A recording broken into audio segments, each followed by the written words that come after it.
कुछ लोगों की जिंदगी से हमें बहुत कुछ सीखने को मिलता है और उन्हीं में से एक हैं Benazir Bhutto.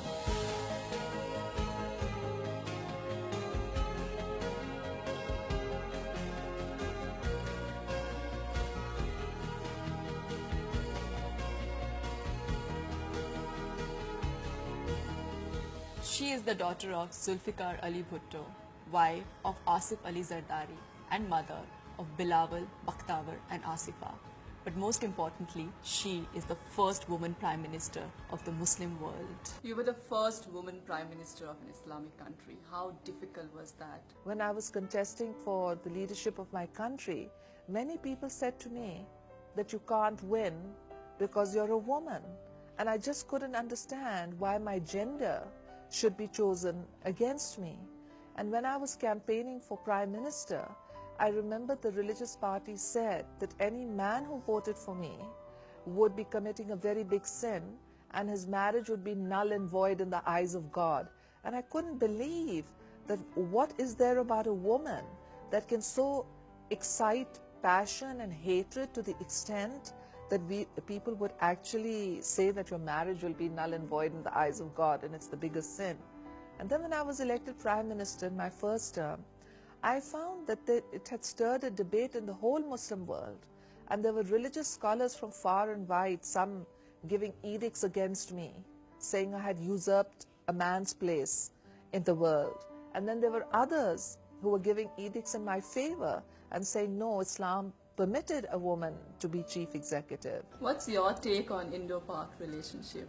How do you think we can improve it? I would like to see India and Pakistan in this, the 60th year of their anniversary, come together in a declaration on the Independence Day and sign, pledge their friendship for the future and turn their backs on conflicts. Benazir पहली बार Prime Minister बनी at the young age of 35. Quite a challenge for a young woman. But Benazir कोई आम औरत भी तो नहीं है. Ironically, I grew up in an age of very powerful women. I grew up, first of all, my mother was a very powerful woman. She'd been a captain in Pakistan's National Guard. She had been the first woman to drive a car with her sister in Karachi. And she would tell us these stories, which kind of excited me as a girl. And then I grew up in an era where Indira Gandhi was the Prime Minister of India, and she was called the Iron Woman of India. She was called the only man in the Indian cabinet, or a time of Mrs. Golda Meir, who was the Israeli Prime Minister. And in Sri Lanka, I'd read about Mrs. Bandanaike, and I went to Oxford to study, and Mrs. Thatcher became the Prime Minister of England. So I saw powerful women around me, and I thought that if the Hindu civilization and the Christian civilization, the Judaic civilization can accept that women should reach the highest peaks of power, then why should the Muslim world be left behind? This would have been a mean feat for any person, but as expected, Benazir emerged successful. I believe the key to women's success is twofold. First, invest in education so that women have the skills to stand on their own feet. And secondly, provide economic opportunity for women. I know that if it had not been for the fact that my father left me with independent economic means, I would have never been able to take economic decisions. And I always tell my children, please concentrate on your education, because life can change. Any moment, in 1 second, your entire world can come tumbling down. But nobody can take away from you your skills, your professions, and what you have learned. How is your relationship with your father, Mr. Zulfikar Ali Bhutto? I had a very special relationship with my father. And I think that women who succeed often are women whose fathers gave them a tremendous sense of confidence. Certainly for my father, I could do no wrong. And that gave me confidence, and it gave me self-esteem. And that's why I feel whenever I see a successful woman, I tend to ask her that, did you have a very close relationship with your father? Of course, now it's changed because women work too. So with both men and women working, I'm sure that a lot of children get confidence from their mothers too. A proud mother, Benazir draws much of her life's inspiration from her 3 beautiful children. Break के बाद होंगी कुछ और दिलचस्प बातें, so stay with me on High Life Dubai. The leader of Pakistan People's Party and truly a people's person, Benazir Bhutto, spends a lot of her valuable time giving lectures, sharing her experiences all over the world. Give us a slice of Benazir Bhutto's life. What do you do during the day when you have any free time? I wish I had free time. I was just reading an article about alpha mothers and beta mothers. And I was reading that alpha mothers slot everything into their schedule. They even slot time for their children into their schedules. And I thought, how awful. I'm an alpha mother. My diary's so full. And I was reading about beta mothers and how, they're more laid back. So I really think that somehow modern life has made us all so busy, and time has become a scarce commodity. So I find that I'm really in the hands of my different offices, and everything from morning to night is slotted, and a day becomes a month, and a month becomes a year, and you say, well, where did that time go? What do you think about Dubai?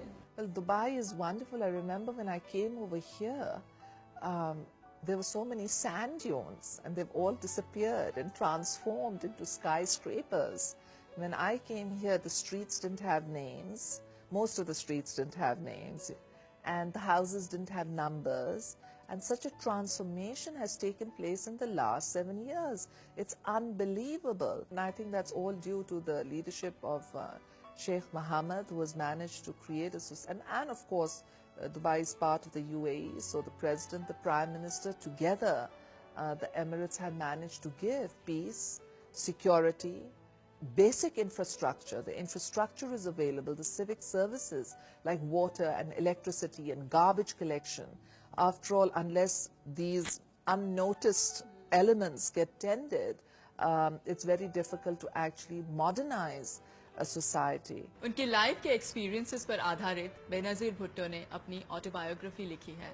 And if you like to draw inspiration from people's lives, then Daughter of the East is one book you have to read. I think writing is so important. Very much. And if you don't write, how do you remember what happened? And all of us are really, our nations, our societies, our culture, we are all a collection of memories, experiences and memories. Yeah. I was reading your autobiography and must say you've had an adventurous and very, very interesting childhood.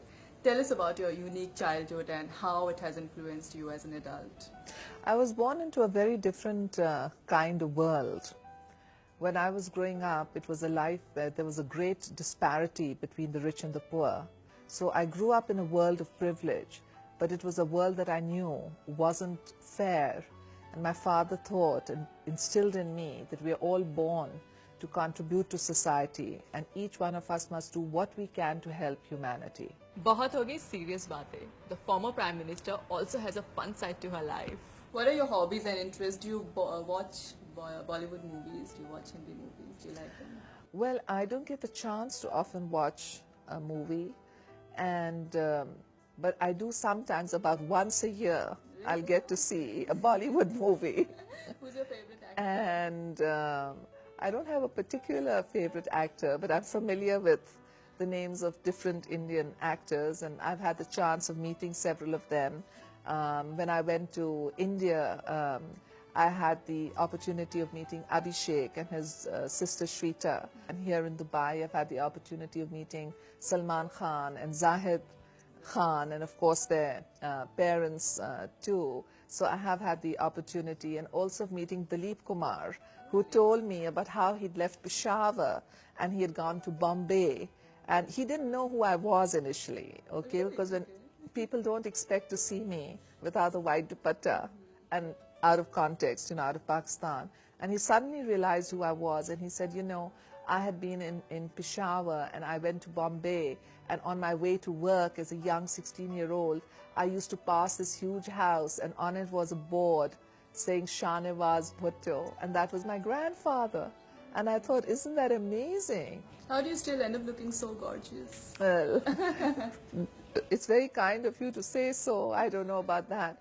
But my mother used to always say, try and be neat and tidy. But I miss the fact that I can't go to a gym regularly.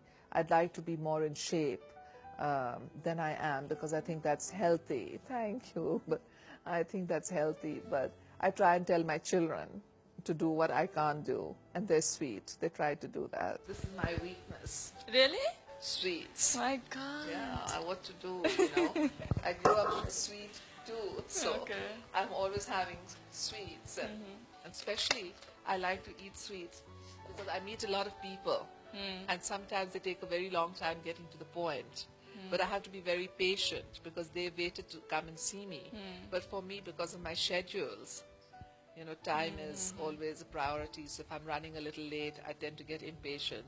So to stop me from being impatient, I like to then have a sweet. It helps? Yes, it really helps. Okay, I'll try that. I mean, don't, because it helps you be patient, but it doesn't exactly help you otherwise, because it piles on the calories, and I wouldn't want you to do that.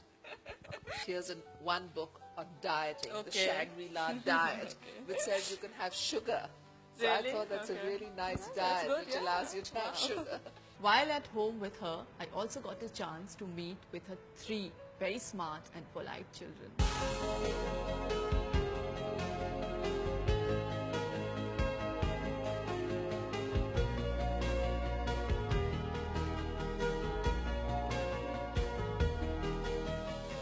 Are you inspired by your mother? Oh, definitely I'm inspired by my mother. I'm taught that heaven lies at the feet of the mother. So not only am I inspired by my mother, I am motivated by my religion to be inspired by my mother. There's this whole battle between my mum and my father, you know. Do you look at the man, or do you look at the woman? So every time I get into a dispute with my dad, you know, like women should do this, women should do that, I say, but look at our mum. She has so many things to do in the world, but she always has time for her children. She will make time for the children. She will always have a play with us or read the Quran together and things like that. Her nonchalant dedication to everything she does sets Benazir Bhutto apart. I first heard of M.F. Hussain when Rajiv Gandhi gave me a painting by him during his first state visit to Pakistan. And that was the first gift that I bought from the government of Pakistan. Because if you're given gifts, it goes to the government. And it's up to you whether you buy the gift or you don't buy the gift. But because it was Rajiv Gandhi who had given it to me, and we'd followed the Gandhi dynasty so much in India, that was what I got. And it was a painting by M.F. Hussain. And it was about how patience brings its own rewards. So one has to be patient. Where do you think the world is heading towards? What message would you like to give the younger generation of today? Tolerance. I'd say please be tolerant of each other. And I worry about it because I grew up in a world where the values of democracy and pluralism and tolerance were stressed. So I think that tolerance and pluralism and respect for freedom of religious worship is very important. But your generation is a much more exciting generation. You have the internet and you have mobile phones and you have so much more information at your fingertips. So I think in a way the challenges will also be greater. But I have great faith in the younger generation to do what our generation could not in terms of peace and eliminating poverty and hunger and backwardness. Benazir बाहर से तो खूबसूरत हैं ही, पर उनकी असली खूबसूरती है उनके भीतर. I was really lucky to have met her up close. Are you contesting? Yes, I'm hoping to contest. Oh, all the best. Thank you. General Musharraf says I can't, Okay. but I want to, and the people want me to, so let's see. I'm sure you'll win. Thank you. Thank you.